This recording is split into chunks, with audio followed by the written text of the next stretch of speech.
예. 오늘 말씀은 그 3차 전도 여행을 마치고 예루살렘으로 돌아온 그 사도 바울이 유대인에게 붙잡힌 그 이후의 말씀입니다. 오늘 본문을 읽을 때 23절에서 30절까지 읽었지만 23장 전체를 함께 살펴보려고 합니다. 예루살렘으로 돌아오던 바울은 자신이 예루살렘에서 붙잡힐 것을 이미 알고 있었습니다. 선생님께서 바울이 지나온 각 성에서 이미 말씀하셨기 때문입니다. 바울은 자신이 결박당하고 환난당하는 것을 고별 설교를 통해 에베소 교회 장로들에게 말해 주었는데요. 그것을 들은 장로들은 크게 울면서 예루살렘으로 향하는 바울을 눈물로 전송했습니다. 바울은 예루살렘에 도착한 후 3차 전도 여행에서 하나님이 어떻게 역사하셨는지를 낱낱이 보고합니다. 그리고 며칠 지나지 않아 성전에서 유대인들에게 붙잡히게 됩니다. 바울이 성전에서 붙잡힌 것은 전도 여행을 다니는 동안 바울을 끈질기게 박해했던 유대인들 때문입니다. 그들은 성전에 있는 바울이 각처에서 유대인과 율법과 성전을 비방했다 모함하면서 헬라인을 성전에 데리고 들어와 더럽혔다고 무리를 선동합니다. 그들의 선동에 성전에 있던 유대인들은 바울에게 달려들었고 바울을 성전 밖으로 끌어내어 죽일 작정으로 폭행을 가합니다. 바울로 인해 그런 소동이 일어났을 때 예루살렘의 치안을 담당하는 로마 천부장이 군사들과 함께 발빠르게 움직였고 천부장이 군인들과 함께 도착했을 때 사람들은 바울 치기를 그칩니다. 유대인에게 성전을 더럽힌 것은 그냥 지나칠 수 없는 심각한 문제였지만 로마 군인이 출동한 이상 바울을 놓아줄 수밖에 없었습니다. 천부장은 바울로 인해 예루살렘이 들썩이는 것을 보고 바울을 붙잡아 쇠사슬로 결박합니다. 이후 로마군 영내로 끌려간 바울은 천부장에게 허락을 받고 유대인들 앞에서 변호를 하는데요. 바울의 자기 변호를 듣고 유대인들의 소동이 더 커지게 됩니다. 천부장의 입장에서 유대인과 바울 사이에 무슨 일이 있었는지를 알아야 했습니다. 그래서 천부장은 바울을 채찍질하며 신문하라라고 부하들에게 명령합니다. 바울은 채찍질을 당하기 위해 가죽줄에 묶이는데 그때 옆에 서 있던 백부장에게 자신에 대해 한마디 합니다. 바울의 말이 그저 채찍질을 두려워해서 하는 말이었다면 백부장은 꿈쩍도 하지 않고 살갗이 터져나가는 채찍질을 명령했을 겁니다.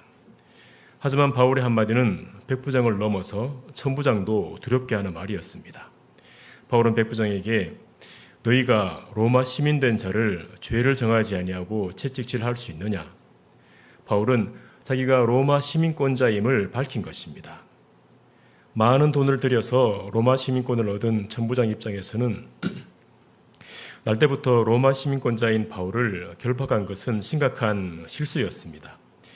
그래서 천부장은 다음 날 유대인들이 무슨 일로 로마 시민권자인 바울을 고발하는지 알기 위해 공회를 소집합니다. 공회 앞에서 바울은 자신에 대해 다시 변호했고 그 과정에서 바울로 인한 소동이 더 커지게 됩니다. 천부장은 바울을 그냥 두었다가는 찢겨질 것 같아서 바울을 보호하여 영내로 들어갑니다. 로마 군영 안에서 밤을 지내게 된 바울은 그날 밤 주께서 자기 곁에 서서 하시는 말씀을 듣게 되는데요.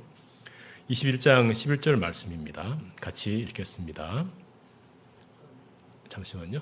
예, 시작. 그날 밤에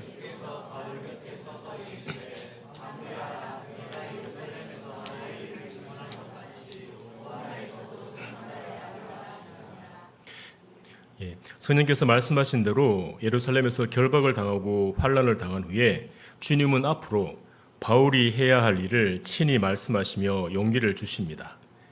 주님이 말씀하신 그 밤이 지나고 아침이 되었을 때 바울에 대한 분노가 여전했던 40명의 유대인들이 바울을 죽이기 위해 나섭니다. 23장 12절 13절을 보시면 날이 새매 유대인들이 당을 지어 맹세하되 바울을 죽이기 전에는 먹지도 아니하고 마시지도 아니하겠다. 이같이 동맹한 자가 40여 명이더라. 군인 1000명을 거느리는 천부장이 바울 결박한 것만으로도 두려워할 만큼 로마 시민은 함부로 해서는 안 되는데 그런 것을 아는지 모르는지 40여 명의 유대인들은 죽음을 각오하고 반드시 바울을 죽이겠다고 맹세합니다. 그들은 대제사장과 장로들에게 가서 자신들의 각오를 말하고 대제사장과 장로들이 해줄 역할을 말하는데요. 15절을 보시면 이제 너희는 그의 사실을 더 자세히 물어보려는 척하면서 공회와 함께 천부장에게 청하여 바울을 너희에게로 데리고 내려오게 하라. 우리는 그가 가까이 오기 전에 죽이기로 준비하였노라. 로마 군영 안에 있는 바울은 어떻게 할 수 없지만 바울이 군영에서 나오기만 하면 40명이 달려들어 바울을 죽일 수 있다고 본 것 같습니다. 만약 40명의 유대인들이 죽기를 각오하고 덤벼든다면 바울이 살아남기 힘들 것 같은데요. 그들의 계획은 바울의 조카에 의해서 새 나가게 됩니다. 이어서 16절을 보시면 바울의 생질이 그들이 매복하여 있다 함을 듣고 와서 영내에 들어가 바울에게 알린지라. 조카로부터 유대인의 계획을 전해 들은 바울은 조카가 천부장을 만날 수 있도록 부탁했고 조카를 통해 천부장은 유대인의 계획을 미리 알게 됩니다.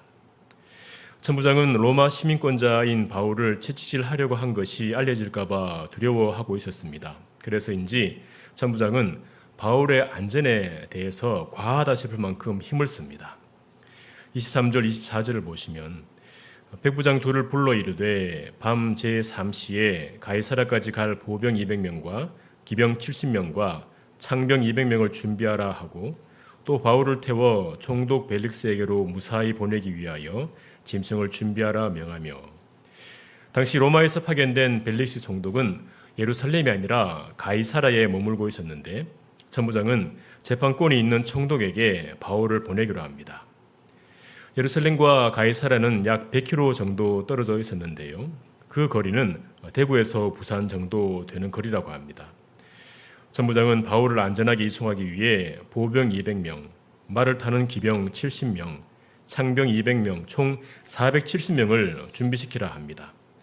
학자들에 의하면 이 470명의 군인은 당시 예루살렘에 주둔하고 있던 로마 병력의 절반 정도라고 합니다. 성전이 있는 예루살렘은 유대인들이 끊이지 않고 모이는 민감한 성입니다.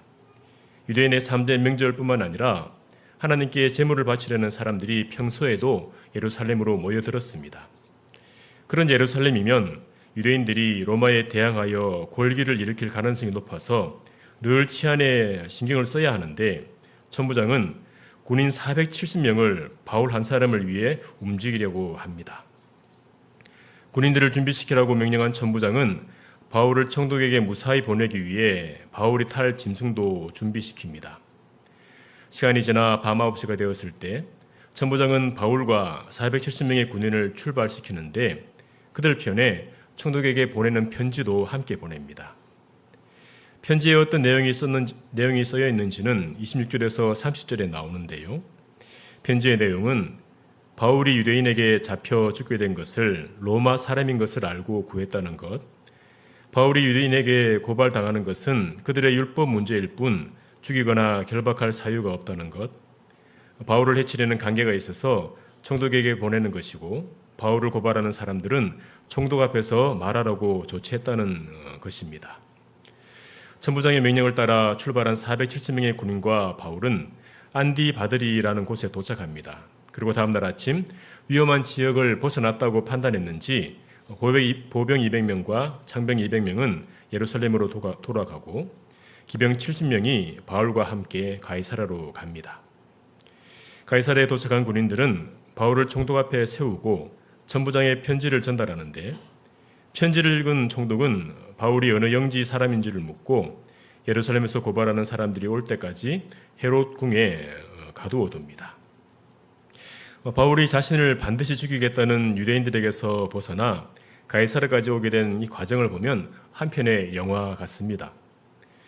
천부장이 로마 시민권자가 되기 위해 많은 돈을 쓰고 그 천부장이 당시 최강의 군사력을 자랑하는 로마 군인 470명을 바울 한 사람을 위해 움직인 것을 보면 로마 시민권이 가진 힘이 참 대단하다 싶습니다. 화약고 같은 예루살렘을 들썩이게 만든 바울이라면 로마 입장에서는 골치 덩어리일 텐데 바울이 로마 시민권자라는 이유 그 하나만으로 세계를 제패한 로마가 움직였습니다. 죽음을 각오하는 결사대로부터 바울을 보호하기 위해서 로마의 행정력이 동원되었고 로마의 군인들이 동원되었습니다. 바울이 태어나면서부터 가지게 된 자신의 로마 시민권을 사역하는 동안 얼마나 이용하고 또 자랑했는지 모르지만 바울에게는 로마 시민권보다 더욱 자랑하는 시민권이 있습니다. 바울은 그 시민권에 대해 빌립보서 3장 20절에서 이렇게 말합니다. 우리의 시민권은 하늘에 있다. 바울은 빌립보에 살고 있는 형제들에게 하늘에 있는 시민권에 대해 말합니다. 빌립보 사람들은 대부분 로마 시민이었고 로마 시민의 특권을 누리고 있던 사람들이었습니다. 그런 빌립보에 살고 있는 형제들이어서 로마 시민권이 어떤 의미인지를 잘 알고 있었을 겁니다. 그런데도 바울은 빌립보 형제들에게 하늘 시민권에 대해 일깨웁니다. 바울에게 있어서 정말 자랑하고 싶고 형제들에게 일깨우고 싶은 것은 로마 시민권이 아니라 하늘 시민권이었습니다. 로마 시민권을 두고 하늘 시민권을 생각해 보면 우리가 가진 하늘 시민권이 얼마나 영광스러운지를 엿볼 수 있습니다. 로마 시민권자를 위해 로마가 움직이는 것처럼 하늘 시민권자를 위해 하늘이 움직입니다. 로마 시민권자를 위해 로마 군인들이 움직이지만 로마 군인과는 비교할 수 없는 강력한 천군 천사들이 하늘 시민권자를 둘러싸고 지킵니다. 로마 시민권자는 로마 황제 앞에 나아가 자신의 억울함을 호소할 수 있는 권리가 있었는데요. 로마 황제와 비교하는 것이 죄송스러울 만큼 영광스러운 하나님, 하늘과 땅을 창조하신 만왕의 왕 앞에 하늘 시민권자는 언제든지 나아갈 수 있습니다. 그 앞에서 답답한 마음을 언제든지 토해놓을 수 있습니다. 저와 여러분이 매일의 삶을 살아갈 때 영광스러운 하늘 시민권자임을 기억하면 좋겠습니다. 비록 이 땅에서 여러 어려움을 만날 수 있고 그래서 힘이 빠지고 근심이 생길 수 있지만 우리의 시민권이 이 땅이 아니라 하늘에 있다는 것을 계속 기억한다면 하늘로부터 오는 담대함과 평안함을 누리게 될 것입니다. 힘들고 어려운 상황을 만날 때 우리가 하나님께 어떤 존재인지를 기억하시길 바랍니다. 그리고 하늘 시민권자인 성도 앞에 기다리고 있는 그 유업이 어떠한지도 함께 기억하면 좋겠습니다.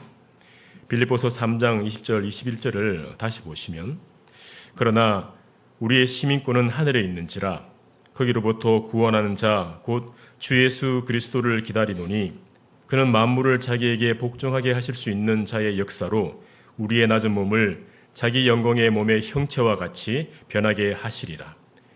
주 예수 그리스도께서 하늘에 시민권을 둔 성도를 구원하시기 위해 이 땅에 다시 오실 것입니다. 주께서 다시 오실 때 우리의 낮은 몸은 부활하신 예수 그리스도의 영광의 몸으로 변화되고 우리는 주께서 예배하신 하늘 아버지 집에서 말할 수 없는 영광을 누리게 될 것입니다. 지금 우리는 우리 육신의 연약함으로 인해 우리 앞에 기다리는 놀라운 영광을 미처 다 알 수 없습니다. 하나님 아버지께서 허락하신 하늘 유업이 얼마나 영광스러운 것인지를 다 알 수 없습니다. 하지만 하나님이 어떤 분인지 알아갈수록 우리를 기다리는 유업이 더 크게 다가오게 됩니다. 태초에 하나님이 천지를 창조하셨을 때 하나님이 창조하신 세계를 보시고 하나님이 보시기에 좋았더라 하셨습니다. 그 거룩하심이 그 영광스러움이 무한하고 영원하고 불변하신 하나님의 눈에 차고 그 마음에 흡족했다면 타락이 전의 피조 세계는 우리가 상상할 수 없을 만큼 아름다웠을 겁니다.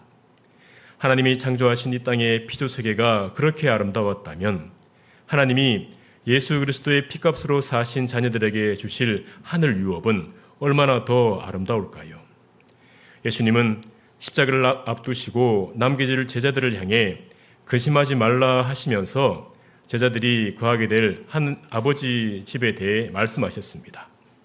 비록 눈에 보이지 않고 피부로 와 닿지 않지만 하늘 시민인 성도에게는 아름다운 하늘 유업이 기다리고 있습니다. 영원한 복을 누리게 될 아버지 집이 기다리고 있습니다. 성도 앞에 놓여 있는 아름다운 하늘 유업에 대한 실제적인 소망이 우리 안에 일어나기를 소망합니다. 바울은 천부장의 명령을 따르는 로마 군인의 보호 아래 가이사라까지 갔습니다.